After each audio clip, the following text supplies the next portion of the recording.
ओम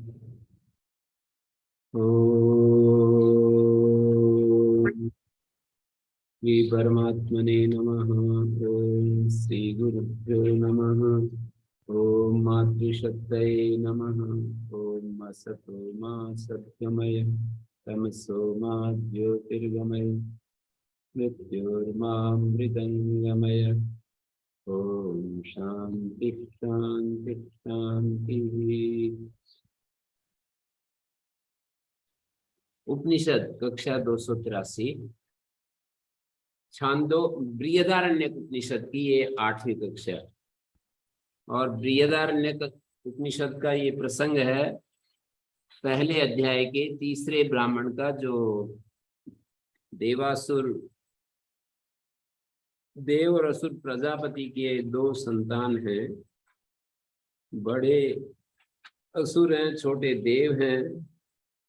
देवताओं की बात, देवताओं ने ये विचार किया कि कैसे हम इन असुरों को वश में करें।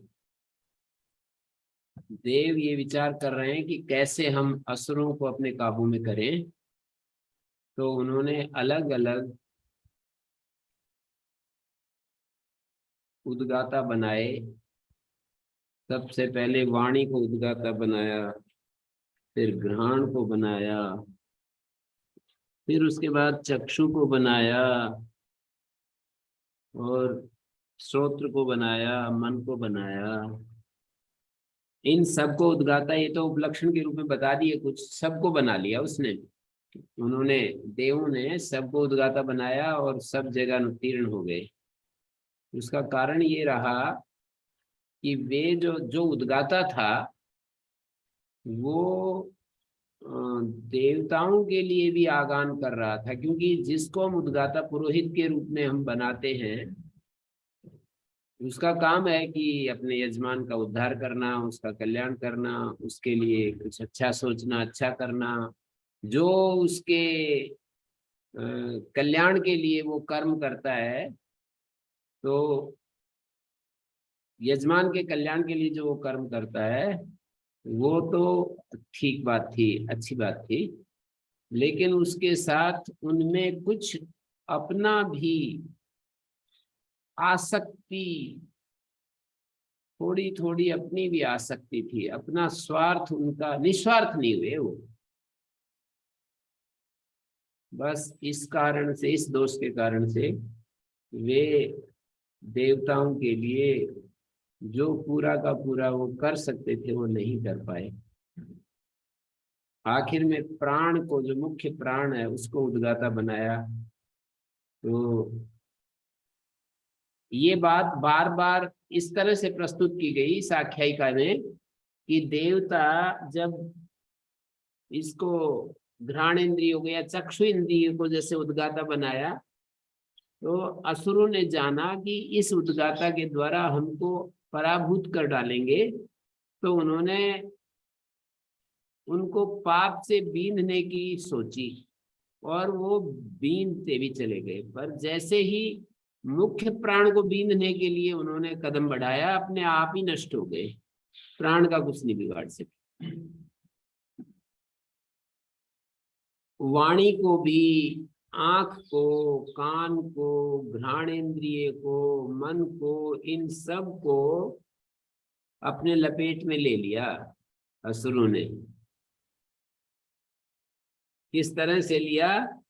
उन्होंने कहा कि ये जो है हमको अनेन ही, ये जो बार बार ये बोलते रहे, ते विदु अनेन वही न उद्गात्रा तेष्यन्ति। ते विदु माने असुरों ने ये जाना कि अनेन वही न उद्गात्रा, इसके द्वारा, असुरों ने ये जाना कि उस उद्गात्रा के द्वारा ये अस्मान असुरान अत्यष्यन्ति, हम असुरों का अतिक्रमण करेंगे, हम असुरों को पराभूत कर देंगे। तम अभिद्रुत्य, तो जो उद्गाता था उसके पास जाकर के पाप से बीन दिया। जैसे कि कोई, किसी ने बताया कि जैसे पंडित लोग वो संस्कार करवाने के लिए तो कई पंडित जो है लंबा लंबा संस्कार करवाते हैं, और आजकल के यजमानों को तो शॉर्ट संस्कार चाहिए, जो जितना जल्दी करवा दे उतना ही अच्छा पंडित जी माना जाता है। तो एक पंडित जी के पास, वो बता रहे सच्ची घटना, धीरे से जेब में 500 रुपए का नोट डालकर पंडित जी थोड़ा जल्दी करवा दीजिए। तो पंडित जी ने जल्दी करवा दिया, क्या था, दक्षिणा तो आई गई थी ना। तो इस तरह से ये जो असुर थे, देवताओं को तम अभिद्रुत्य पापमना अभिध्यन, पाप से बीनते चले गए। आंख को भी पाप से बीन दिया, कर्णेंद्रिय को भी, श्रोत्र को भी पाप से बीन दिया, मन को भी बीन दिया, और वाणी को भी बीन दिया, सबको बीन दिया। और पाप से बीनने का मतलब, जो आंख नाक कान आदि अप्रतिरूप जो दर्शन श्रवण इत्यादि इत्यादि, मनन संकल्प इत्यादि, वही उनका पाप से बीनना था। वाणी भी कुछ ऐसी, जो उसका वाणी का अपना जो अपने लिए जो स्वार्थ आ जाता है। वाणी भी जैसे बोलते हैं ना, तो हमारे वाणी में जब अच्छे अटक अटक कर शब्द निकलते हैं, वो एक प्रकार की है। हम कोई गाना गाते हैं तो बड़ा अच्छा लगता है, गाने वाले को ही अच्छा लगता है। और गाने बोलने वाला, भाषण करने वाला भी, वो जब ठीक ठीक बोलता है तो उसको वाणी में बहुत ही गौरव सा महसूस होता है, बहुत ही वो अच्छा जैसे महसूस करता है। और वो अपने भाषण के बाद जो है लोगों की तरफ देखता है कि कैसा रहा मेरा वक्तव्य, अपना सुख लेने लगता है, अपना सुख लेने लगता है। हाँ अपना सुख लेने लगता है। हाँ, देवताओं का ऋत्विक बना हुआ था, और साथ में अपना भी सुख ले लिया। आंख ने रूप को देखकर, शब्दों को सुनकर, मन ने भी अपना सुख ले लिया। ऐसे कहा है यहाँ पर कि मन को उद्गाता बनाया, और स या पापमा यदेविदम अप्रतिरूपम संकल्पयति, अप्रतिरूपम पश्यति, अप्रतिरूपम वदति, अप्रतिरूपम जिघ्रति, अप्रतिरूपम शृणोति। ये सारा जो अप्रतिरूप है ना, उसको भी सुनता रहता है। अप्रतिरूप माने देवताओं के कल्याण की तो बात ठीक है, पर वो अप्रतिरूप माने उसके अपने स्वार्थ के लिए जो चीज है उसको भी करता रहता है। तो इस तरह से वो हो गए। पर ये इसको, प्राण को जब ऐसा करने लगे, प्राण को जब ये बींदने लगे, यहाँ पर शब्द प्रयोग किया है, तम अभिद्रुत्य पापना अविव्यक्त सन, पापमना अविव्यक्त सन असुरा, पाप पाप के द्वारा बीनने की इच्छा की।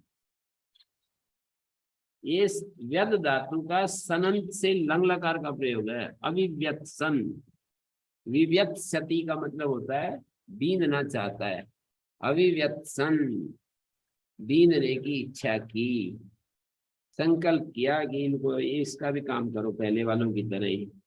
यथा स्मान अमृत लोष्टो विध्वंसेत, जैसे किसी पत्थर को पाकर के मिट्टी का ढेला नष्ट हो जाता है, एवं है विध्वंस माना विश्वंचो विनेशु, इस तरह से ये सारे के सारे विध्वंस माना विश्वंचो विनेशु, नाना गति वाले नष्ट हो गए।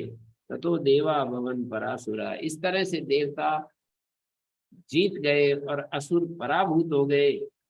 भवती आत्मना, और प्रजापति के रूप में, ये भवती आत्मना का अभिप्राय ये होना चाहिए कि वो अपने भवती आत्मना परास्य द्विषण भ्रातृव्यो भवती, भवती आत्मना का मतलब प्रजापति स्वरूपेण आत्मना, माने अयम यजमाना तेने विधिना, इस विधि से भवती आत्मना,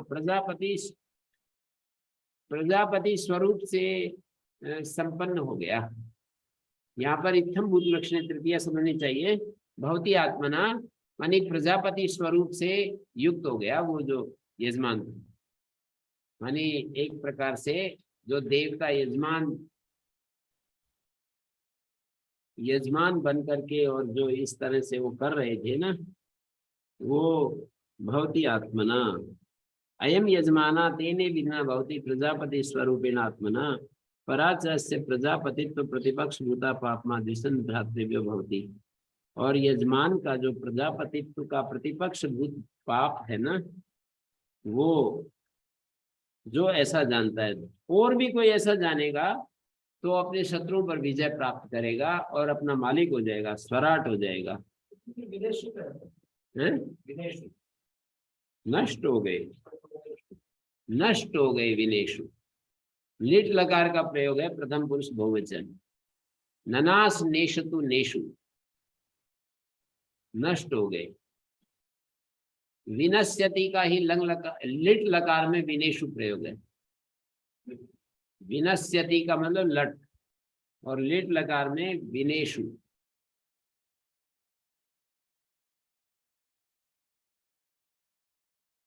सावा ऐसा देवता दूर नाम, दूरम ही अस्या मृत्यु, दूरम है वह अस्मात् मृत्युर्भवती है एवं वेद। कहते हैं सावा ऐसा देवता दूर नाम, सावा ऐसा देवता वो ये दूर नाम की देवता, शुद्ध जो प्राण है, सावा ऐसा देवता दूर नाम। यम प्राणम पाप प्राप्य अस्मानम विलोष्टवद विध्वस्ता, श्यान मतम प्राण से विशुद्धि असिद्धा। कोई कह सकता है प्राण की विशुद्धि तो असिद्ध है। ननु परिवृतम एतद् वागादि नाम कल्याण वदन आदि आसंगवत प्राण से आसंग आस्पद पदत्व भावेन। प्राण को कोई स्वार्थ नहीं है, प्राण जो है अपने लिए कुछ भी किसी प्रकार का उसको चाहना नहीं है। जैसे आंख को है, शब्द को है, त्वचा को है, त्वचा को अच्छा लगता है कोई कोमल स्पर्श उसके पास में आए, नासिका को भी अच्छा लगता है कोई गंध आए तो नासिका को अच्छा लगता है, आंख को अच्छा लगता है। ये आंख वाला तो बिल्कुल समझ सकते हैं, बहुत कई लोग कई चीजों को तो अच्छे से समझ सकते हैं हम। आंख जो है वो उसको अच्छा लगता है, और त्वचा वाला भी समझ सकते हैं। जैसे कोई कहे कि ये गंध आदि का तो क्या इतना अच्छा क्या है इसमें, पर गंध का भी अच्छा लगता है। हैं? गंध के प्रति भी है, रस का भी अच्छा लगता है। रसना जो है ना, वो रसना इंद्रिय को यदि अच्छा लगे, वो रसना इंद्रिय देवताओं के लिए आगान कर रहा है तो ठीक है, पर उसको भी अच्छा लगता है, रसना को भी अच्छा लगता है। वाणी का अच्छा लगना ये समझना थोड़ा सा कठिन होता है, पर वाणी को भी अच्छा लगता है। जब अच्छी तरह से गले में से शब्द निकलते हैं तो वाणी को भी अच्छा लगता है। वैसे ही अच्छा लगता है जैसे कि एक आप असंस्कृत पढ़िए, मैं पढ़ता हूँ, तो वो आपको ही मतलब महसूस हो जाएगा, गटर गटर करोगे जब, ताकि ये तो शब्द ठीक से बोले नहीं जा रहे। जैसे आप हिंदी पढ़े और एक संस्कृत पढ़े, तो संस्कृत पढ़ने में वो एक कोई अंग्रेजी भाषा का विद्वान कोई अंग्रेजी बोले, शब्द उसके जो निकलते हैं ना मुख से, और एक सीख तड़ व्यक्ति जैसे ही बोलेगा तो उसका पता लगता है, उसको भी पता लगता है, दूसरों को तो लगता ही है पर उसको भी पता है। वाणी का विषय ऐसा है कि दूसरों को पहले पता लगता है, पहले भी क्या कहें उसको भी पता लग जाता है, दूसरों को भी पता लगता है। आंख आदि का ऐसा नहीं कह सकते कि दूसरों को पता लग रहा है और अपने को भी पता लग रहा है। आंख का तो अपने को ही पता लगता है, कान का तो अपने को ही पता लगता है, त्वचा का भी, रसना का भी, गंध का भी, पर वाणी का ऐसा लगता है कि दूसरों को भी पता लगता है, अपने को भी पता लगता है। दूसरे को पता लगने का मतलब दूसरे उसको अच्छा लगता है सुनने में। जैसे कि मंत्र, वेद मंत्र जो अशुद्ध उच्चारण करते हैं ना, तो ऐसा लगता है कान में कोई कील ठोक रहा है। जब वो उच्चारण ठीक नहीं होता है मंत्रों का तो ऐसे लगता है कि कील ठोक रहे कान में, तो ये तो दूसरे के द्वारा बोले हुए। पर अच्छा बोलते हैं तो दूसरे को भी पता लगता है, अपने को भी पता लगता है। जैसे कठिन कठिन शब्द हों अंग्रेजी के और हम पढ़ने लगे और हमें पढ़ने ना आए तो हम अटकते अटकते पढ़ेंगे तो वो हमें ही पता लगता है कि ठीक से पढ़ा नहीं जा रहा। तो इस तरह से वाणी को भी अच्छा लगना जो है ना, अच्छा लगने में यही इसको स्वार्थ इन्होंने बता दिया। सावा ऐसा देवता दूर नाम, ये जो गुरुदेव देवता है। हाँ जी। गुरुदेव, जैसे सुबह पाठ करते हैं या यज्ञ करते हैं, देव यज्ञ, तो जब हम मंत्र बोलते हैं तो हम भाव भी आता है और हमें अच्छा भी लगता है वो। तो फिर गुरुदेव ये मतलब स्वार्थ पूर्ण हो गया क्या?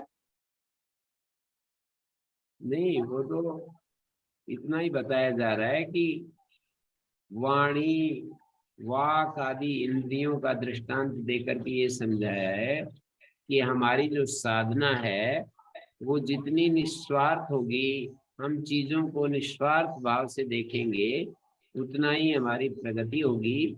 और जितना जितना हमें स्वार्थ होगा उतना उतना ये हमारे लिए कष्टकारी होगा, मतलब साधना की दृष्टि से। वो तो आप को अच्छा भाव बनता है, वो एक अलग प्रकार का, दो तरह का अच्छा होता है। एक राग युक्त अच्छा होता है ना, जैसे कि कोई नौजवान व्यक्ति सुंदर रूप को देखता है अपने अपोजिट सेक्स को, तो उसको एक अच्छा लगना, वो एक प्रकार का वो राग युक्त होता है। जैसे रसना में राग युक्त होकर के हम भोजन ग्रहण करते हैं, त्वचा से राग युक्त होकर के स्पर्श करते हैं, तो ये सारी चीजें उसके उस इंद्रिय के स्वार्थ को बताती है। पर प्राण में ऐसा कोई स्वार्थ नहीं है, कोई विषय नहीं है ना प्राण का इस तरह का, अच्छा लगना बुरा लगना दोनों ही नहीं है। तो इस साधना के द्वारा ये बताया जा रहा है कि हम जितने शांत होते हैं, उसमें शांति होती है। एक अच्छा लगना बुरे लगने से अलग यदि हम एक शब्द दें तो वो शांति होती है, उसको शांति को हम महसूस करते हैं, वो एक अलग प्रकार की चीज है। और अच्छा लगना बुरा लगना ये एक अलग प्रकार की चीज है। तो शांति यदि हमारे को महसूस नहीं हो तो ठीक ही है, बाकी अच्छा बुरा लगना ये तो फिर धर्म, अच्छा लगना में धर्म है और बुरा लगना मतलब एक प्रकार का यदि मर्यादा पूर्वक शास्त्र पूर्वक अच्छा लगना है तो उसका नाम धर्म, और शास्त्र मर्यादा से अलग हट करके अच्छा भोग करते हैं तो उसका नाम अधर्म। ओम गुरुजी। हाँ जी।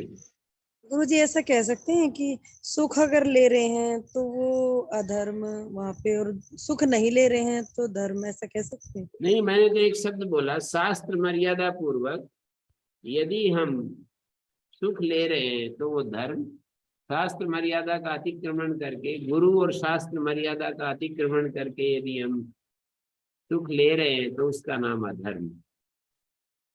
जैसे एक निश्चित परिमाण में यदि कोई भोजन करता है, शास्त्र के अनुसार करता है, तो वो सुख ले रहा है और उसको धर्म कहा जाएगा, ये धर्म पूर्वक वो सुख ले रहा है। और एक अधर्म पूर्वक भी सुख लेना होता है। पर गुरुजी, धर्म को भी तो छोड़ना होता है ना आगे जाके। हाँ, वो तो अलग बात है, मोक्ष शास्त्र एक अलग है, वहां तो धर्म को भी छोड़ेगा। मोक्ष अवस्था एक अलग है, पर अभी जब आदमी एक इस दुनियादारी में है तो उसमें अमर्यादा से मर्यादा पर आता है, फिर मर्यादा को भी छोड़ देता है, शुद्ध हो जाता है पूरा। तो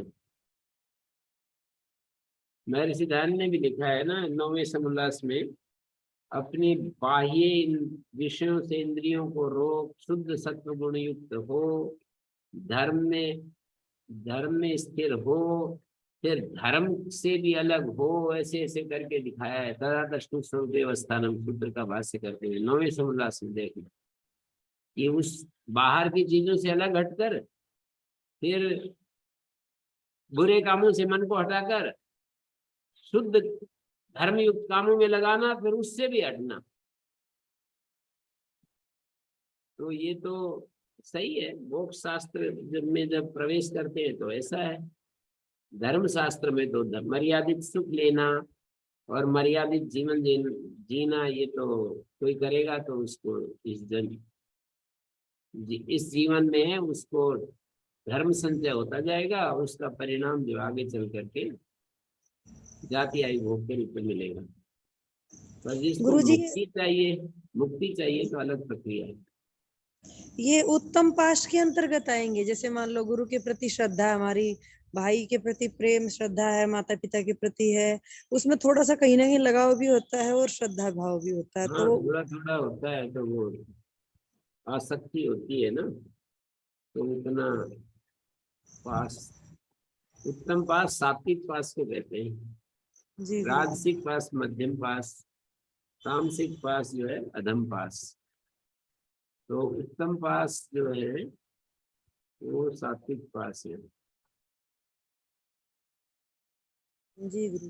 तो सावा ऐसा देवता दूर नाम, वो जो देवता है वो दूर नाम वाली है। सावा ऐसा देवता दूर नाम, दूरम यस्या मृत्यु, इस देवता से मृत्यु दूर रहती है।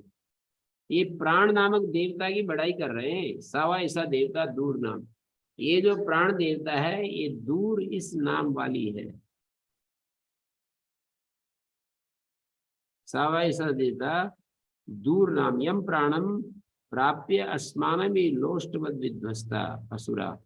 अस्मानम, जैसे मिट्टी के ढेले को नहीं, जैसे पत्थर को मिट्टी का ढेला प्राप्त होकर नष्ट हो जाता है, ऐसे असुर नष्ट हो जाते हैं। सावा ऐसा देवता दूर नाम, दूरम यस्या मृत्यु, इस देवता से मृत्यु दूर होती है। दूरम अस्मात् मृत्युर्भवति, मानी इस ऐसे ज्ञानी से, एवं विदा, अस्मात् का मतलब एवं विदा, दूरम है वह मृत्युर्भवति, मृत्यु ऐसे ज्ञानी से दूर रहती है। यह एवं विदा, जो ऐसा जानता है तो ऐसे ज्ञानी से मृत्यु दूर रहती है। मृत्यु पास नहीं फटकती, दूर रहती है। तो वो कहते सावा ऐसा देवता एतासाम देवानाम पापमानम मृत्युम अपहत्य यत्रासाम दिशाम अंता तद्गमयन से कार। सावा ऐसा देवता है, प्राण देवता जो है ना, एतासाम देवता नाम दूरम एवं अस्मात् मृत्युर्भवति, ये पिछले वाले श्लोक में कहा कथम पुनरेव दूरम मृत्युर्भवति एवं विदो दूरम मृत्युर्भवति। तो कहते हैं एवं वित्त विरोधात, भाष्यकार ने कहा एवं वित्त विरोधात, जो ऐसा जानता है उसके साथ ये विरोध है। ऐसा जाने भी और मृत्यु में भी रहे, ये विपरीत सिद्ध बात है। ऐसा जो जानता है, प्राण तत्व को ठीक से, उसके नेचर को जानता है, उसके अनुसार जो अपने जीवन को जी रहा है और मृत्यु भी वहां रहे, ये विरोध है, परस्पर विरोध की बात है। इंद्रिय विषय संसर्ग आसंग जो ही पापमा, इंद्रिय विषय संसर्ग से जो आसक्ति होती है उससे उत्पन्न होने वाला पाप होता है। इंद्रिय विषय संसर्ग के आसक्ति से उत्पन्न होने वाला पाप होता है। प्राणात्मा अभिमानिनो ही विरुद्धते, और वो प्राणात्मा अभिमानी है तो ये विपरीत सिद्ध हो जाएगा।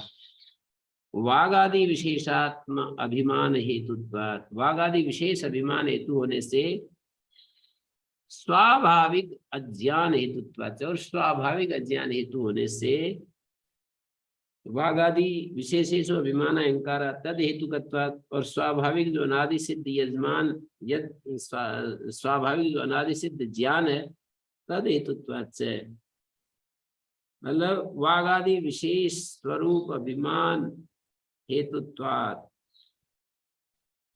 वागादि विशेषात्म अभिमान है हेतु जिसका, शास्त्र जनितो ही प्राणात्मा अभिमान, शास्त्र जनित प्राणात्मा अभिमान स्वाभाविक अज्ञान आसंग दोष होता है। शास्त्र से उसको हटा करके प्राणात्मा अभिमान को ले आते हैं। प्राणात्मा अभिमान को लाने का मतलब उसमें निस्वार्थता आ जाती है उसके जीवन में। अभिमान क्यों का हेतु है? वागादि विशेष अभिमान, वागादि विशेष आत्म अभिमान हेतु है जिसका, ऐसा होता है, ऐसा होता है पाप। बहुब्रीहि समास है। वागादि विशेषात्म अभिमान हेतुत्वात् स्वाभाविक अज्ञान हेतुत्वात् च पापमना। पापमा प्राणात्माभिमानो ही विरुध्यते। वागादि विशेषात्म अभिमान हेतुत्वात् पापमना, स्वाभाविक अज्ञान हेतुत्वात् च पापमना। पापमा कैसा होता है? स्वाभाविक अज्ञान हेतु वाला होता है, स्वाभाविक अज्ञान हेतु है जिसका। और वागादि विशेष आत्माभिमान हेतु वाले होते हैं, हेतु वाला होता है पापमान। शास्त्र जनित जो प्राणात्मा विमान है तस्माद एवं विदा पापमा दूरम भवति। शास्त्र जनित जो प्राणात्मा विमान है, शास्त्र जनितो ही प्राणात्मा विमाना तस्माद एवं विदा पापमा दूरम भवति। इस प्रकार के पापी से दूर रहते, इस प्रकार के व्यक्ति से पाप दूर रहता है। युक्तम विरोधात् तद एतत् प्रदर्शयति। सवैसा देवता एतासाम वागादीनाम देवतानाम पापमानम मृत्युम। ये जो है सावा ऐसा देवता, एतासाम देवता नाम निर्धारण में षष्ठी, इन देवताओं नहीं संबंध षष्ठी है। एतासाम देवता नाम पापमानम मृत्युम अपत्य। इन देवताओं के पाप रूप मृत्यु को नष्ट करके, वागादि देवता को एतासाम देवता नाम कह रहे हैं। इन वागादि देवताओं के पापमानम मृत्युम अपहत्य, पाप रूप मृत्यु को नष्ट करके, यत्रासाम दिशाम अंतः, जो इन दिशाओं का दूर क्षितिज के पास अंत है ना, जितना जाएंगे जाएंगे वैसे दूर चल जाएंगे। दिशाम अंतः तद गमयन चकार, वहां इस प्राण ने पाप मृत्यु को इतनी दूर भगा दिया, खदेड़ दिया, बिल्कुल नजदीक नजदीक कहीं भी आसपास छोड़ा ही नहीं, इतनी दूर चली गई। तद आसाम, तद मानी तत्र, आसाम पापमना विन्यदधात। तत्र वहां पर आसाम वागादि नाम देवता नाम पापमना द्वितीय बहुवचन है, उनके पापों को वहां रख दिया ले जाकर। प्राण ने वागादि देवताओं का जो पाप था उसको इतनी दूर पटक दिया है कि वो वापस लौट कर भी आए तो कहां से आए, इतनी दूर छोड़ दिया। जैसे कुत्ते जो होते हैं, कुत्ते जो होते हैं वो 40-50 किलोमीटर तक भी वापस लौट आते हैं। कोई मान लो कुत्ते को कोई 10,000 किलोमीटर छोड़े है दूर, तो फिर कहां से आ जाएगा? 10,000 किलोमीटर छोड़ आएंगे तो फिर कहां से आ जाएगा? मान लो यहाँ के कुत्ते को उधर दक्षिण में छोड़ आए कोई, तो फिर कहां से आ जाएगा वो वापस लौट? पर 40-50 किलोमीटर दूर छोड़ के तो आशा बनी रहती है कि ये फिर लौट कर आ जाएगा। 15-20 किलोमीटर तो बिल्ली आ जाती है। 15-20 किलोमीटर यदि बिल्ली को छोड़ आते हैं ना, तो वापस लौट करके आ जाती है। और मान लो बिल्ली को हमने 50-60 किलोमीटर दूर छोड़ दिया, अब कहां से आ जाएगी? तो ऐसे पापों को इतनी ज्यादा दूर छोड़ दिया, क्षितिज के पास छोड़ दिया, दिशाम अंता कह दिया, दिशाओं का जो अंत है इतनी ज्यादा दूर छोड़ दिया, तो फिर कहां से आ जाएगा? ऐसा व्याख्यान कर रहे हैं। तदासाम पाप मनो विन्य ददा तस्मा न जन्म ही। अब कह रहे हैं, व्यक्ति को वार्निंग दे रहे हैं, श्रुति वार्निंग दे रही है, तस्मा न जन्म याद नान्तम याद नेत पापमानम मृत्युम अन्वयानी। ये इसको बोलते हैं वार्निंग। मतलब गीता में भी ऐसे वार्निंग है और एश्योरेंस दोनों मिलते हैं। बड़े बड़े आश्वासन भी हैं और चेतावनियां भी हैं। तो यहाँ चेतावनी दे रही है श्रुति, तस्मान न जन्म याद, ऐसे लोगों के बीच में न जाए, नान्तम याद, और अकेले निर्जन स्थान में भी न जाए। जहां वो लोग रहे हैं, और अब तो नहीं है, निर्जन स्थान है, पहले रहे हैं, पहले रहे हुए स्थान में, पापियों के पहले रहे हुए स्थान में भी न जाए और पापी लोग जहां रहते हैं वहां भी न जाए। ऐसा न हो कि पाप मृत्यु उसको गले लग जाए। संग दोष को कितना ज्यादा हटाने के लिए इतना ज्यादा बल दे दिया।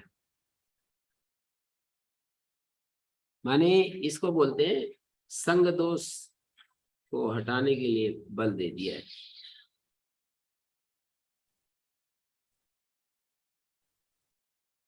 तो तदासाम पापनो विल्य दधार तस्मात् न जन्म यात नान्तम यात न जन्म यात नान्तम यात नेत पापमानम मृत्युम अन्वयया अन्ववायानी। अन्ववायानी उत्तम पुरुष का लोट लकार का प्रयोग है।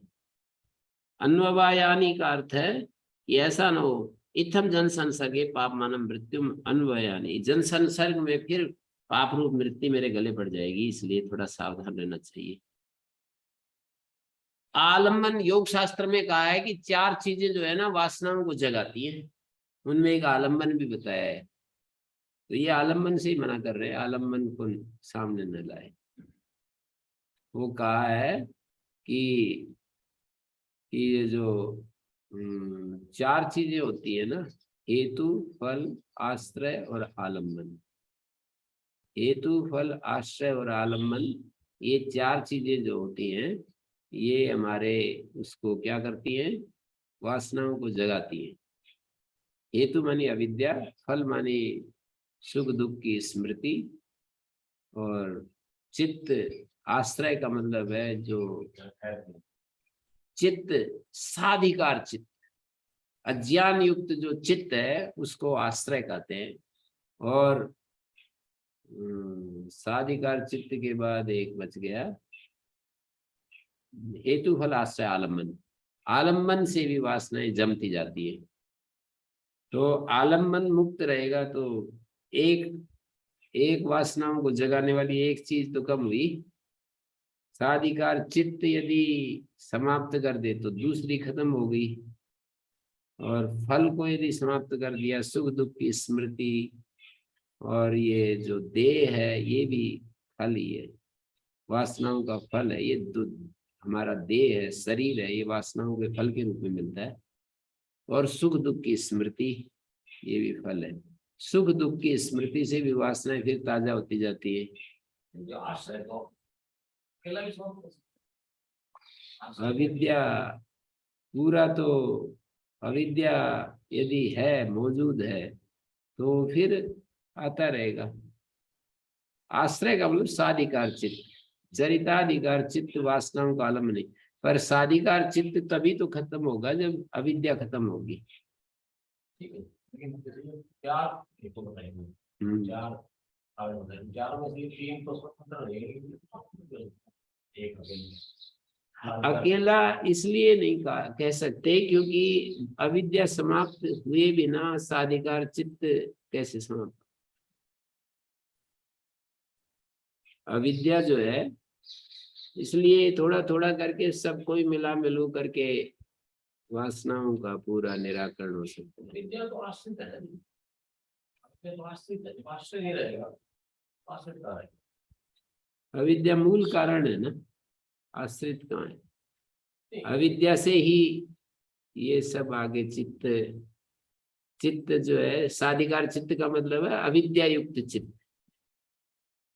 अविद्या कारण है, अविद्या का परिणाम में चित्त उस तरह का कार्य, मूला विद्या एक तूला विद्या होती है। तो अविद्या एक संस्कार के रूप में होती है, मिथ्या दृष्टि जिसको कहते हैं। अन्यथा दृष्टि जो है वो अविद्या संस्कार के रूप में, वो जब कार्य करती है तो वो साधिकार चित्त में ही कार्य करती है। मूला विद्या तो कभी समझ नहीं, मूला विद्या तो बहुत सटीक अगर कुछ वेदांत के अनुसार तो हट जाती है ना, शुद्ध आत्मा बच जाता है। वेदांत प्रक्रिया में तो मूला विद्या को हटाने का काम किया जाता है। स्थूला अविद्या तो फिर अपने आप ही हट जाएगी। मूला विद्या देखा, अब तो ये वहाँ पर तो कोई भी कोई जरूर नहीं रहेगा। नहीं नहीं, ऐसा नहीं है। वो एक व्यक्ति के साथ जो एक एक अविद्या जुड़ी हुई है ना, एक अविद्या होते हुए भी उसकी उपाधि एक व्यक्ति के अंतःकरण के में जो अविद्या आई हुई है उसको हम हटाते रहते हैं। जैसे कि एक मन के साथ जो जीवात्मा का संबंध, जीवात्मा मान लीजिए एक ही है, पर एक एक उपाधि के साथ जुड़ा हुआ जो आत्म चैतन्य है वो एक अलग रूप से कल्पित करते हैं ना। ऐसे एक होते हुए भी, प्रकृति एक होते हुए भी उसका संबंध जितने जितना बुद्धि के अंदर है, हमारी बुद्धि के साथ है।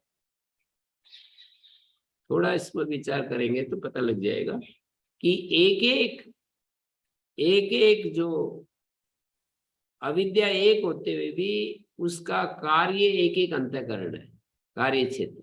तो वहां से हमें हटाना पड़ेगा। हटाने का मतलब ये है कि उसको, उसका जो कार्य करने वाला रूप है उसको हमें हटाना पड़ेगा। यही बात मुझे मैं लगा था कि एक बार यही आपके सामने कि यदि मूला विद्या आप प्राप्त करें उसका कार्य रूप को हटा देंगे तो मूला विद्या, मूला विद्या का मूल अविद्या जैसी निद्रा में होती है और एक योगी ज्ञानी ब्रह्म ज्ञानी होता है उसको मूल अविद्या नहीं होती है।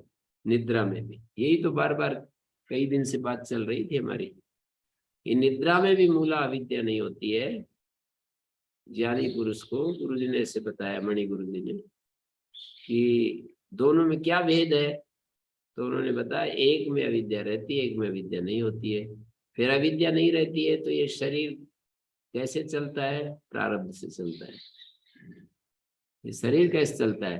तो शरीर अविद्या का कार्य है। अविद्या का कार्य शरीर के रूप में, सूक्ष्म शरीर के रूप में जो मिला है वो तो रहेगा, शरीर पात के साथ समाप्त होगा। पूर्व मूल अविद्या समाप्त, अविद्या समाप्त होगी पर कार्य अभी, अविद्या समाप्त होगी माने मूल अविद्या नष्ट हो गई है जीवन मुक्त की। जीवन मुक्त की होती है ये नष्ट।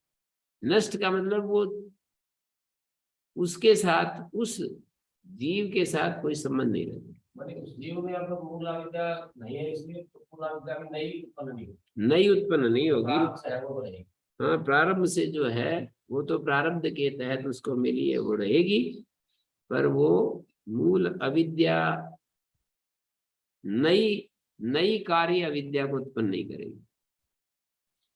अविद्या से एक कार्य उत्पन्न, अविद्या के दो परिणाम है ना, अग्रहण और अन्यथा ग्रहण। अविद्या आत्म तत्व को आत्म तत्व का ग्रहण करने से अविद्या रोकती है और अविद्या ही अन्यथा ग्रहण कराने में सहयोग करती है। अन्यथा ग्रहण कराने में सहयोग उसका कार्य करता है। और अविद्या का जो मूल रूप है वो आत्म तत्व के ग्रहण करने में रोक देता है। अविद्या का जो कारण रूप है वो आत्म तत्व को ग्रहण होने से रोकता है और अविद्या का जो कार्य रूप है वो अन्यथा ग्रहण कराने में सहयोगी हो जाता है।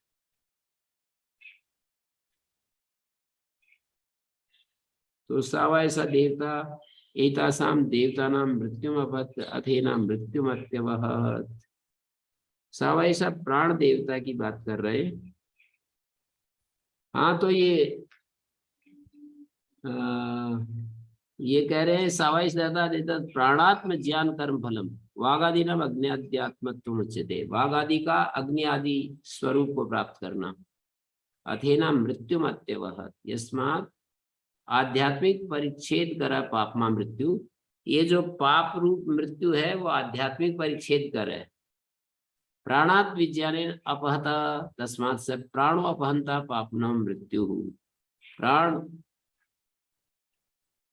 एतासाम देवतानाम पापमानम मृत्युम अपहते। इन देवताओं के, वागादि देवताओं का जो पाप मृत्यु है, इन देवताओं का जो पाप रूप मृत्यु है उसका नाश करके अथ एना, ये द्वितीय बहुवचन है, मृत्युम अत्यवहत।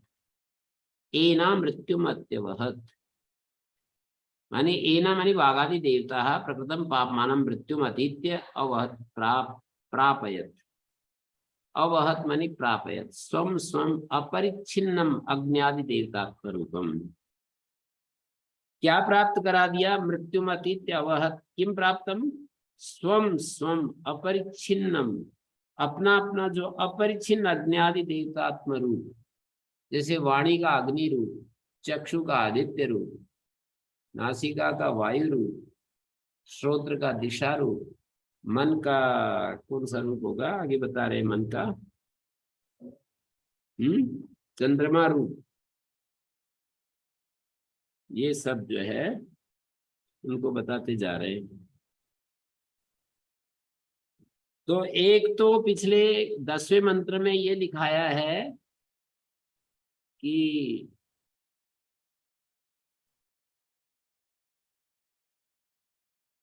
अच्छा, मैं इसको बताते समय 8वें मंत्र को नहीं बताया और आप लोगों ने बताया भी नहीं कि जी आप आगे बढ़ गए 8वें मंत्र को, तो ऐसे ही बस सुन रहे हो बस बिल्कुल एकदम से, हैं? मतलब ये पहले एक बार पढ़ के सुनो, कक्षा में कोई ऐसा ध्यान देना था कि पूरा नहीं करें। 8वां मंत्र को मैंने बताया नहीं ना, 9वें मंत्र पे चला गया। 8वां मंत्र ते है ऊंचू, 7वां मंत्र के बाद में 9वें मंत्र पे चला गया, 8वां मंत्र नहीं बताया। ते है ऊंचू। श्रोता लोग थोड़ा सावधान होकर के सुनते रहे, मैं कहीं थोड़ा पन्ना पलट जाए तो ऐसा नहीं। अब एक को नाम करना था, एक यहाँ पर एक सन्यासी आए, वो नाम करना था कि मेरे को ना आप मोहर लग जाएगी कि मैं वहां भी पढ़ा हूँ, और वो बड़ा मतलब काफी सहयोग आदि कराने में परफेक्ट थे लोगों से वो करने में, तो उन्होंने कहा कि मेरे को ये काशिका पढ़ा दो। अब वो जैसे ही मैं पढ़ाना शुरू करता उनको नींद आ जाती, तो मैं 5-7 पन्ने ऐसे जल्दी जल्दी पलट करके और फिर मैं कहता हाँ ये सूत्र, 5-7 सूत्र 10 सूत्र ऐसे पन्ने पलट देता, और फिर मैं कहता कि हाँ जी आगे बढ़ो। तो ऐसे एक एक दिन में 100 सूत्र ऐसे हो जाते। तो ऐसे ही आप लोग भी, ऐसे ही आप लोग भी सुनने वाले ऐसे मत बनो, ध्यान से सुनो थोड़ा। ते है ऊंचू क्वेनु सो अभूत, वे बोले, ते है ऊंचू कौन बोले? प्रजापति प्राणा मुख्यन प्राणेन परिप्रापित देवता स्वरूप। प्रजापति साधक अवस्था से प्राणा, प्रजापति प्राणा का मतलब प्रजापति जो साधक अवस्था वाला है, मुख्यन प्राणेन परिप्रापित देवता स्वरूप।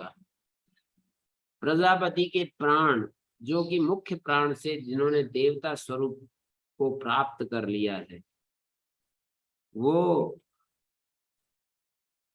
फलावस्था उक्तवंता, फलावस्था मानी अग्नि देव भाव को प्राप्त हुए उन प्राणों ने कहा, वहनु अभूत यो न इत्थम असक्त, वह कहाँ है जिसने हमें देव प्राप्त करा दिया, देव भाव प्राप्त करा दिया।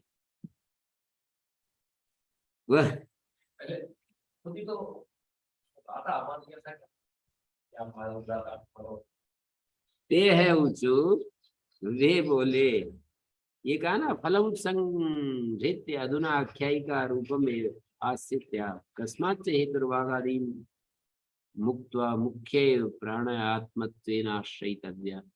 किस हेतु से वाघ आदि को छोड़कर मुख्य प्राण का ही आश्रय लेना चाहिए? तद उत्पत्ति निरूपणाय यस्माद एवं वाघादीनाम पिंडादीनाम च साधारण आत्मा, वाघ आदि का और शरीर आदि का ये साधारण आत्मा है। इतेम अर्थम आख्यायिकया दर्शयन्ती आह श्रुति। वाघादीनाम और पिंडादीनाम च साधारण आत्मा, वाघ आदि का और पिंडादि का ये साधारण आत्मा है। कौन? मुख्य प्राण। मुख्य प्राण आत्मत्वेन आश्रयितव्यम, अपने आत्म रूप से उसका आश्रय लेना चाहिए। तद उत्पत्ति निरूपणाय, उसकी उत्पत्ति के निरूपण के लिए यस्माद वागादि नाम पिंडादि नाम से साधारण आत्मा इत्येवम् अर्थम आख्यायिकाया दर्शयन्त्या ते प्रजापति प्राण। प्रजापति प्राण माने प्रजापति साधक अवस्था से प्राण। जब प्रजापति साधक अवस्था में था तो उसके जो प्राण हैं मुख्यन प्राणेन परिप्रापित देव स्वरूपा है ऊंचू। मुख्य प्राण के द्वारा प्राप्त करा दिया है देव स्वरूप को जिनके, परिप्रापिता देव स्वरूपा येषाम, मुख्य प्राण के द्वारा परिप्रापित देव स्वरूपा, परिप्रापिता देव स्वरूपो येषाम। अब यहाँ पर नित्य सापेक्ष है। एक दिन आप पूछ रहे थे कि नित्य सापेक्ष क्या है। जैसे परिप्रापित देव स्वरूपा,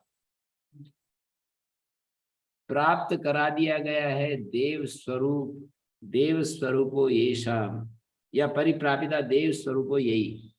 तो हमें ये प्राप्त करा दिया गया है, इसमें कोई ना कोई तो साधन अवश्य होना चाहिए जिसके द्वारा प्राप्त कराया गया। तो जो साधन है उसकी अपेक्षा है इसको परिप्रापित को। नित्य सापेक्ष होने के कारण यहाँ पर सापेक्षम असमर्थम भवती, रूल काम नहीं करेगा। ते प्रजापति प्राणा मुख्येन प्राणेन, ये जो है ना साधन के रूप में यहाँ पर तृतीयांत पद सुनाई पड़ रहा है। मुख्येन प्राणेन परिप्रापित देव स्वरूपा, परिप्रापितः देव स्वरूपो यही। ये मुख्येन प्राणेन, मुख्य प्राण के द्वारा परिप्रापिता देव स्वरूपो यही। ते प्रजापति प्राण, वे प्रजापति प्राण जो मुख्य प्राण से देव स्वरूप को प्राप्त हो गए। मुख्य प्राण के द्वारा प्रजापति के प्राण कौन से? प्रजापति के प्राण यही है। आंख नाक कान इंद्रियों को प्राण कहते हैं। आंख नाक कान आदि जितनी भी इंद्रियां हैं उनको भोजनांत प्राण शब्द से कहा जाता है। और मुख्य प्राण ये है जो जिसकी चर्चा चल रही है। तो मुख्य प्राण के द्वारा प्रजापति के प्राणों ने देव स्वरूप को प्राप्त कर लिया। तो जैसे परिप्रापित देव स्वरूपा, यहाँ पर बहुब्री समास करेंगे तो परिप्रापित शब्द क्यों अपेक्षा हो रही है मुख्येन प्राणेन की, फिर भी समास हो रहा है। सापेक्षम असमर्थम भवती, ये रूल लागू नहीं हुआ नित्य सापेक्ष होने के कारण। यूं कह रहा हूं, परिप्राप्त कराएगा यदि कोई व्यक्ति या कोई चीज प्राप्त कराएगी तो कोई साधन से ही तो कराएगी, सिद्ध कैसे कराएगी? तो जिस साधन से कराएगी उस साधन को यहाँ पर अपेक्षा है इसको परिप्रापित शब्द को। तो वही मैं कह रहा, मुख्येन प्राणेन परिप्रापित देव स्वरूपा ऊंचू उक्तवंता फलावस्था। फलावस्था का मतलब अग्नि देव भावापन्ना, अग्नि आदि देव भावापन्न जो वो प्राण है। जैसे चक्षु जो है वो आदित्य भावापन्न हो गई, किससे, किसके सहयोग से हुई? प्राण के सहयोग से। प्राण ने दिशा दी कि आंख तू देख, पर ऐसे देख जैसे प्राण अपना काम कर रहा है। कान को ये समझाया, प्राण से ये समझ में आया कान को कि सुन, ऐसे सुन जैसे कि प्राण अपना काम करता है इस शरीर के लिए, देवताओं के लिए, पूरे अस्तित्व के लिए प्राण जैसे निस्वार्थ होकर के लगा रहता है। तो हमारी श्रवणेन्द्रिय भी अपने लिए कुछ भी न चाहे और पूरा समय ये सुनती रहे। कोई भी उसको जो अच्छा लगता है उससे अलग हट करके देव भाव को प्राप्त होकर के यदि सुने, हमारी चक्षु देव भाव को प्राप्त होकर के संसार को देखे, हमारा मन देव भाव को प्राप्त होकर के यदि मनन संकल्प करे, हमारी रसना देव भाव को प्राप्त होकर के भोजन भक्षण करे, तो भोजन करते समय उसको ये हो ही नहीं सकता है कि अरे थोड़ा अच्छा लग रहा है, थोड़ा सा तो और खा लेता हूँ, हो ही नहीं सकता है ये। भोजन करते समय रसना यदि देव भाव को प्राप्त हो गई तो उसको ऐसा हो ही नहीं सकता कि थोड़ा सा स्वाद जम रहा है तो थोड़ा और ले लेते हैं, ऐसा नहीं हो सकता। और ऐसे ही त्वचा, ऐसे ही आंखें, ऐसे ही घ्राण, ऐसे ही वाक, ऐसा हो नहीं सकता।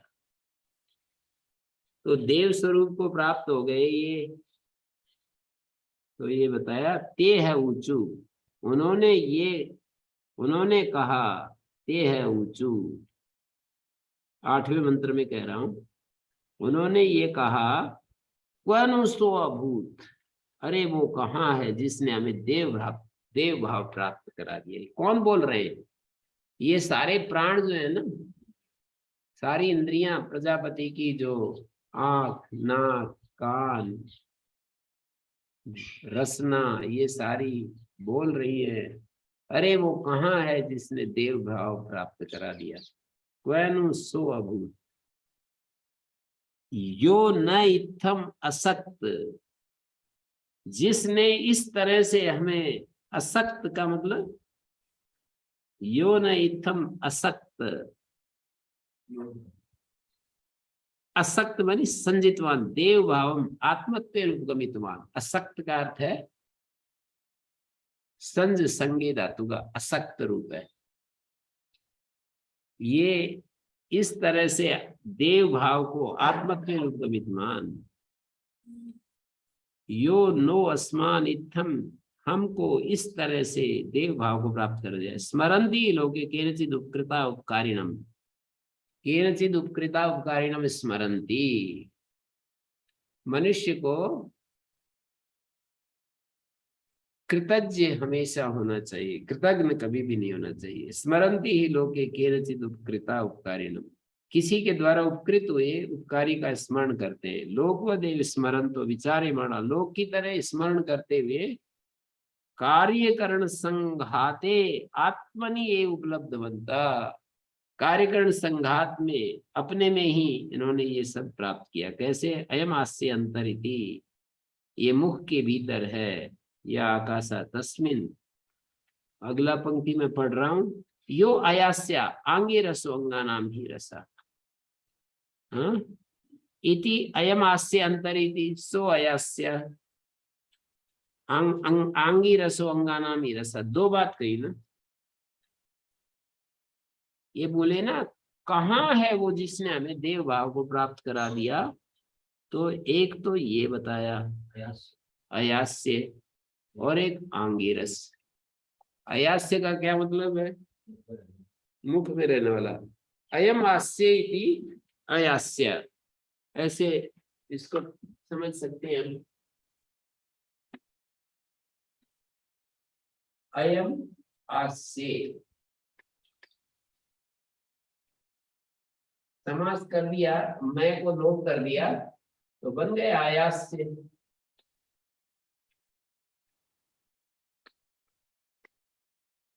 यहां से सप्तमी भी हटा दी,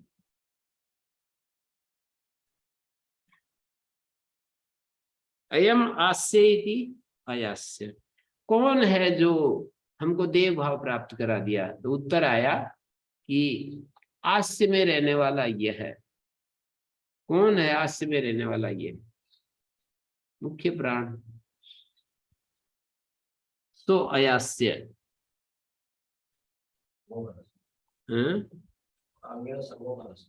और आंगी रस, ये सारे अंगों का रस है, हमारे सारे शरीर के अंगों का ये रस बना हुआ है, सबको ये पोषण देता है। अंगानाम, इसके बिना सारे, जिस रस में, जिस अंग में नहीं पहुंचता वहीं पर सड़ जाता है, वो अंग सूख जाता है। जैसे कई लोग ऐसे हाथ खड़े करके ना ऐसे खड़े हो जाते हैं, तो उनका हाथ में प्राण पहुंच नहीं पाता, तो सूख जाता है, पतला हो जाता है। कई लोग ऐसे करते हैं ना, खड़े होकर के हाथ को ऊपर ऐसे कर लेते हैं, तो उनका हाथ सूख जाता है। तो आंगी रसो अंगानाम ही रस, ये अंगों का रस है, ये अंगानाम ही रस सो अयस्य।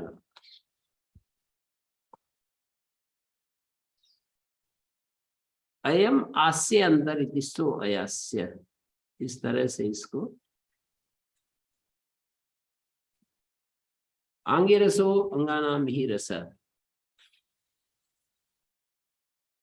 प्रसिद्ध में तदंगानाम कार्य करण लक्षणानाम। कार्य और करण अंग है, शरीर और करण। करण माने इंद्रियां, कार्यकरण लक्षणानाम रस सार है आत्मा, इनका रस है, सार है, आत्मा है। यस्मात् अयम अंतर आकाशे वागादि आत्मत्वेन, वागादि के आत्मा के रूप में विशेषम अनाश्रित्य वर्तमान उपलब्ध हो देवी, देवताओं ने इनको उपलब्ध किया विशेष का अनास्त्र किए हुए। ये तो एक एक विशेष का अस्त्र किए हुए वागादि, तो वाणी हमारी जिह्वा का आश्रय किए हुए, रसना भी जिह्वा का आश्रय किए हुए, विशेष का अस्त्र। पर प्राण जो है विशेष का, ऐसा भाष्यकार कह रहे हैं। अयम आस्य अंतरिति आस्य मुखे या आकाशा तस्मिन् अंतर अयम प्रत्यक्षो वर्तते सर्वै लोको विचार्य अध्यवस्यति।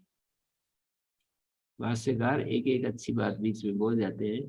सर्वै लोग विचार्य अध्यवस्यति, विचार करके निश्चय करता है सारा लोग, तथा देवा, देवताओं ने भी किया। यस्माद् एव अंतर आकाशे वागादि आत्मत्वेन विशेषम अनाश्रित्य वर्तमान उपलब्धो देवै, ये आकाश के भीतर अंतराकाशे वागादि आत्मत्वेन विशेषम अनाश्रित्य, वागादि के आत्मा के रूप में, वागादि आत्मत्वेन विशेषम अनाश्रित्य वर्तमान उपलब्धो देवै, देवताओं के द्वारा उपलब्ध हुआ। वर्तमान माने सिद्ध। तस्मात् स प्राणो अयास्यो विशेष अनाश्रयाच्च असक्तः संजितवान वागादीन। स प्राणो अयास्यो विशेष अनाश्रयाच्च असक्त है, आसक्त असक्त है, असक्त विसर्ग है, संजितवान तथा प्रत्यय का रूप है, संज संगे, असक्त है। को क्वनु स्तो अभूत यो न इत्थम असक्त, असक्त जो है उसका अर्थ खोल रहे हैं ना। को स प्राणो अयास्यो विशेष अनाश्रयात, विशेष का आश्रय नहीं कर रहा है, और असक्त संजितवान वागादीन, वागादि को जिसने क्या किया, वागादि को देव भाव प्राप्त कराया। अतएव आंगिरस आत्मा कार्य करना नाम, कार्य और करण का आत्मा है। कार्य कहने से शरीर और करण कहने से इंद्रियां। कथम आंगिरसा प्रसिद्ध में तदंगा नाम कार्य करण लक्षणा नाम रसा, ये प्रसिद्ध है। कदम पुनर्ंग रसत्वम तदपाये शोष प्राप्त, उसके अपाय होने पर सूख जाता है।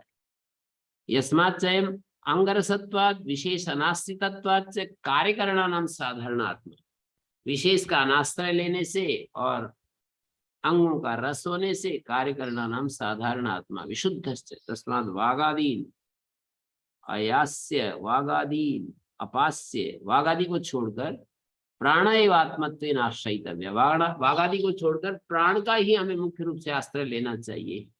आत्मा ही आत्मत्वेन उपगंतव्य, अविपरीत बोधात श्रेय प्राप्ति विपर्यय अनिष्ट प्राप्ति दर्शनात्।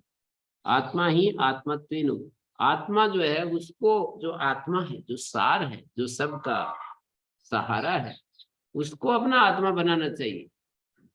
दूसरे को बनाएंगे तो मारे जाएंगे। अविपरीत बोधात श्रोत श्रेय प्राप्ति, अविपरीत बोध से श्रेय प्राप्ति होगी, और विपर्यय अनिष्ट दर्शना। तो सावा ऐसा देवता दूर नाम दूरम यस्य मृत्यु दूरम एवं आत्मा एवं विद एवं अस्मात् मृत्युर्भवति एवं वेद, ऐसा जो जानता है उससे मृत्यु दूर भाग जाती है। सावा ऐसा देवता, ये जो प्राण देवता है दूर इस नाम वाला है, दूर रेफांत शब्द है, रेफ फल है। दूरम यस्या मृत्यु, इस देवता से, प्राण देवता से मृत्यु दूर रहती है। दूरम है अस्मात् मृत्युर्भवति, अस्मात् मानी एवं वित्त, जो एवं वित्त है उससे भी मृत्यु दूर रहती है। यह एवं वेद दूरम ही वही अस्मात् मृत्युर्भवति, यह एवं वेद, जो ऐसा जानता है उस ज्ञानवान से मृत्यु दूर भाग जाती है। सावा ऐसा देवता एतासाम देवता नाम पापमानम मृत्यु अभत, वो यह देवता इन देवताओं के पाप को, मृत्यु रूप पाप को मारकर यत्र आसाम दिशामंता, जो दिशाओं का अंत स्थान है वहां ले जाकर छोड़ दिया। तद आसाम, तद माने तत्र, तत्र आसाम पाप मनोन विन्यदधात, वहां पर इन वागादियों के पाप को रख दिया। तस्मात् न जन्म याद नान्तम याद, ऐसे लोगों के संग में न जाए, कहीं दोबारा वापस स्थानीय निमंत्रणे संगस्मया करणम पुनरनिष्ट प्रसंगा। योग सूत्र में कहा है ना कि उसको स्थानधारी यदि प्रलोभन दे कि आइए आयुष्मान, बड़ा अच्छा है, आइए आइए, तो वो अनर्थ का चिंतन करे, पुनरनिष्ट प्रसंगा, पुनः अनिष्ट ना आ जाए। तो इसी तरह कह रहे हैं कि वो वहां पर निर्जन प्रदेश में भी न जाए और जनयुक्त प्रदेश। तस्मात् तम अंत्यम जन्म न याद न गच्छे संभाषण दर्शनादि न संसृजेत, उनसे न बात करे न उनका दर्शन करे। सैति प्राण्याश्रयता अवगम्यते, क्या कह दिया, संसर्ग जो ही इससे, ये पाप जो है संसर्ग से पैदा होते हैं। तत्र गमयित्वा आसाम देवता नाम पाप मना, द्वितीय बहुवचन है ये, विन्य ददात रख दिया। द्विविधम न्यग भावेन अदधात स्थापित वती, प्राण देवता ने दो प्रकार से न्यग भावेन अदधात, प्राणात्मा विमान शून्येषु अंत्यजेषु इति सामर्थ्यात इंद्रिय संसर्ग जो ही सर, प्राणात्मा विमान शून्येषु अंत्यजनेषु इति सामर्थ्यात इंद्रिय संसर्ग जो ही सर। प्राण देवता जो है, इन्होंने क्या कहा कि विन्य दधात, वहां पर दूर ले जाकर रख दिया। तम अंत्यम जन्म नेयात न गच्छेत, अंत्य जो इस तरह के जो लोग हैं उनमें न जाए, संभाषण दर्शनादि।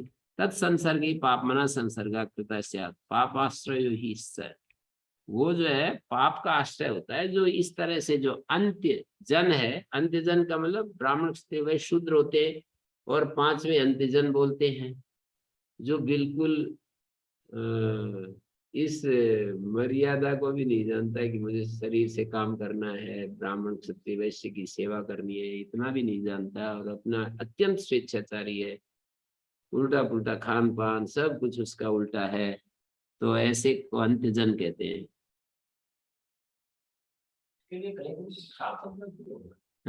निषाद भी कह देते हैं।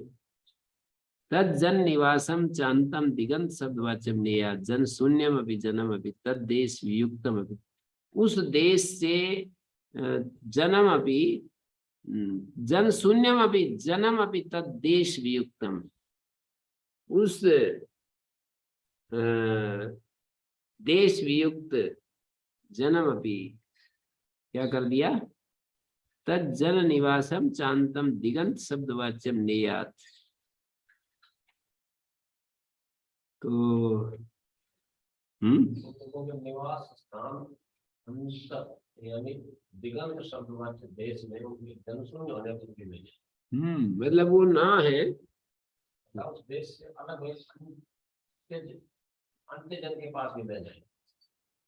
हाँ, उस देश से वियुक्त हुआ कोई अंतजन दूसरी जगह आ जाए अपने स्थान से, तो भी उनसे ना मिले, बहुत ही स्ट्रिक्टली मना कर दिया। तो यही विराम देते हैं, कल फिर देखते हैं आगे। ओम शांति शांति शांति।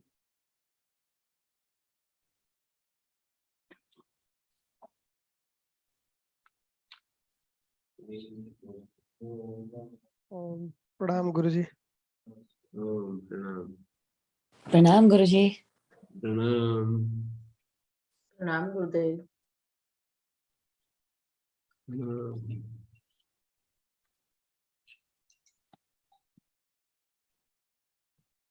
कॉपी दूंगा नहीं।